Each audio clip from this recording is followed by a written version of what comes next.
Qatar, जो कि middle east का एक छोटा सा देश है, अब वह भारत की तरफ झुकता हुआ नजर आ रहा है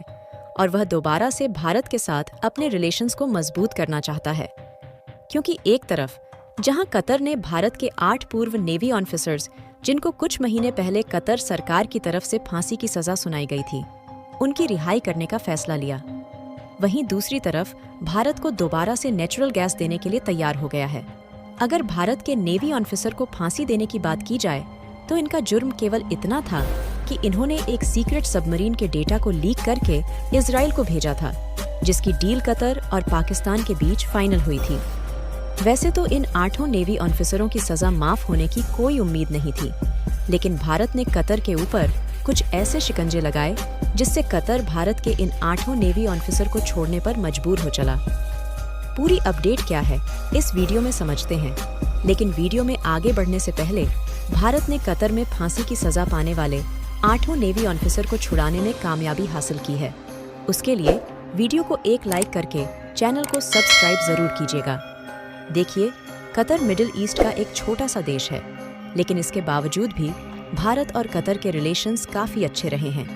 जिसमें हम अपनी ज़रूरतों का 48% LNG यानी कि नेचुरल गैस अकेले कतर से इंपोर्ट करते थे। यानी कि देखा जाए तो भारत नेचुरल गैस इंपोर्ट के लिए कतर पर काफ़ी ज़्यादा डिपेंडेंट था,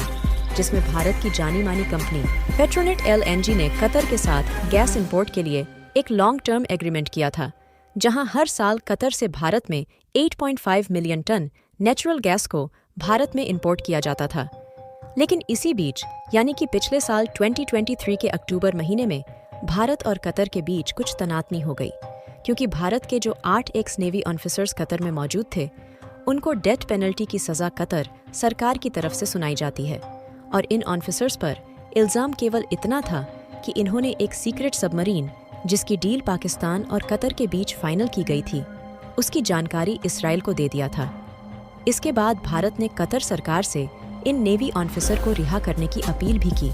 लेकिन कतर सरकार की तरफ से भारत के द्वारा भेजी गई इस अपील को रिजेक्ट कर दिया जाता है और कतर सरकार इन नेवी ऑफिसरों को छोड़ने के लिए तैयार नहीं थी, जिसके कारण जो इसके पहले भारत और कतर के रिलेशंस कई सालों से बने हुए थे, यहीं से इनके बीच दरार आना शुरू हो जाती है, जिसके कारण भारत और कतर के बीच का बायलैटरल ट्रेड डिस्टर्ब हो जाता है,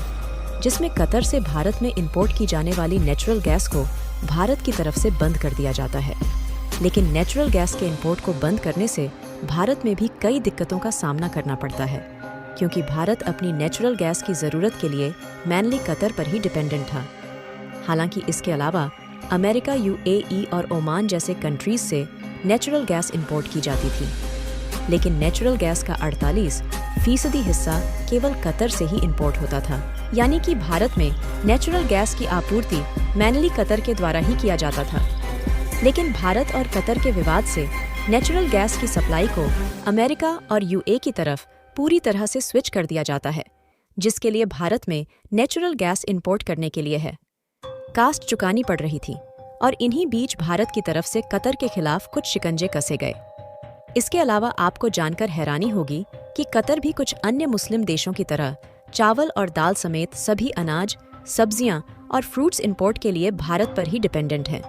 जिससे कतर चाहते हुए भी भारत से अपने रिलेशन को खराब करना उचित नहीं समझा। कतर को यह बात मालूम हो गई थी कि अगर इन 8 भारतीय नौसैनिकों को रिहा नहीं किया जाएगा तो भारत से कतर में जो वेजिटेबल्स, फ्रूट्स और गेहूं, चावल, दाल समेत अन्य अनाजों का इंपोर्ट किया जाता है, उस पर भी जल्द ही रोक लगाया जा सकता है, जिससे कतर भारत के 8 एक्स नेवी ऑफिसर को छोड़ने पर मजबूर हो गया, जिसमें से 7 नेवी ऑफिसर इस समय भारत वापस आ चुके हैं, लेकिन एक नेवी ऑफिसर को अभी भी रिहा नहीं किया गया। फिलहाल उनके अपील की प्रक्रिया में 1-2 दिनों का और वक्त लगेगा। इसके बाद उन्हें भी भारत में वापस भेज दिया जाएगा। यही नहीं, इसके अलावा कतर दोबारा से भारत में नेचुरल गैस भी एक्सपोर्ट करने के लिए तैयार हो गया है, जिसमें कतर भारत को 20 सालों तक नेचुरल गैस की सप्लाई करेगा, जहां भारत की पेट्रोनेट LNG और कतर एनर्जी के बीच $78 मिलियन का अग्रीमेंट साइन किया गया है। और देखा जाए तो भारत और कतर के बीच $78 मिलियन की यह डील भारत को बहुत बड़े मुनाफे देने वाली है, क्योंकि कतर और भारत के बीच की गई 20 सालों के लिए इस डील में कतर सस्ते दामों में भारत को नेचुरल गैस देने के लिए तैयार है। दी इकोनॉमिक टाइम्स की एक रिपोर्ट के मुताबिक भारत एंड कतर के बीच नेचुरल गैस इंपोर्ट के लिए इस लॉन्ग टर्म अग्रीमेंट के कारण $6 बिलियन बचाया जा सकेगा, जिसका यूज हम दूसरे आइटम्स के इंपोर्ट में कर सकेंगे। यानी कि लगभग 20 सालों तक भारत को नेचुरल गैस के इंपोर्ट के लिए अलग अलग देश में नहीं भटकना पड़ेगा। और इससे भी ज्यादा कमाल की बात यह है कि अगर हम चाहे तो कतर को पैसे ना देकर फूड प्रोडक्ट के बदले कतर से नेचुरल गैस इंपोर्ट कर सकते हैं, जिससे भारत का फॉरेन रेवेन्यू, जो कि भारी मात्रा में नेचुरल गैस खरीदने के लिए इन्वेस्ट हो जाता है, उसको भी बचाया जा सकता है। और हमने आपको पहले भी बताया कि कतर भी कुछ अन्य मुस्लिम देशों की तरह चावल और दाल समेत सभी अनाज, सब्जियां और फ्रूट्स इंपोर्ट के लिए भारत पर डिपेंडेंट है, जिसमें भारत से हर साल लगभग $11 मिलियन के फ्रूट्स और वेजिटेबल्स के साथ साथ लगभग $10 मिलियन का अनाज अकेले कतर में एक्सपोर्ट किया जाता है। यानी कि देखा जाए तो कतर लगभग पूरी तरह से फूड इंपोर्ट के लिए भारत पर ही डिपेंडेंट है। और हम चाहे तो कतर से नेचुरल गैस इंपोर्ट करने के बदले इन्हीं फूड प्रोडक्ट को कतर में एक्सपोर्ट कर सकते हैं, जिससे नेचुरल गैस इंपोर्ट के लिए भारत को जो टैक्स और एक्साइज ड्यूटी पर करना पड़ता है, उससे आसानी से बचा जा सकता है। और इस समय वैसे भी लाल सागर में होती विद्रोहियों के अटैक के कारण यूनाइटेड स्टेट और भारत के बीच का ट्रेड रूट डिस्टर्ब हो चुका है, जिससे यूनाइटेड स्टेट द्वारा भारत में कच्चा तेल और नेचुरल गैस नहीं आ पा रही है। यानी कि कतर और भारत के बीच नेचुरल गैस इंपोर्ट के लिए फाइनल की गई। यह डील काफी ज्यादा मददगार साबित होने वाली है और भारत में इन्हीं नेचुरल गैस का इंपोर्ट करके भारत में मौजूद रिफाइनरीज द्वारा LPG और CNG जैसी गैसों का निर्माण किया जाता है, जहां भारत के द्वारा दूसरे देशों में LPG गैस का एक्सपोर्ट किया जाता है, जिससे आने वाले समय में कतर से नेचुरल गैस इंपोर्ट करके रिफाइनरीज द्वारा LPG में कन्वर्ट करके दूसरे देशों में बेचकर भारी भरकम मात्रा में मुनाफा कमाया जा सकता है। और देखा जाए तो ऑलरेडी भारत से श्रीलंका, नेपाल और भूटान जैसे पड़ोसी देशों में LPG का एक्सपोर्ट किया जाता है। और हाल ही में कुछ दिनों पहले भारत की पुणे गैस ने श्रीलंका में अपनी LPG गैस को एक्सपेंड करने की प्रक्रिया शुरू कर दी है, जिससे श्रीलंका में LPG की रिक्वायरमेंट को पूरा करके वहां की मार्केट से भी मुनाफा कमाया जा सके। यानी कि कुल मिलाकर भारत को जिस चीज के लिए अभी दूसरे देशों में भटकना पड़ रहा था, अब 20 सालों तक नेचुरल गैस के लिए मार्केट खोजने की जरूरत नहीं है और कतर से सस्ते दामों में नेचुरल गैस इंपोर्ट करके उससे मुनाफे कमाने का एक बहुत बड़ा कदम साबित होने वाला है।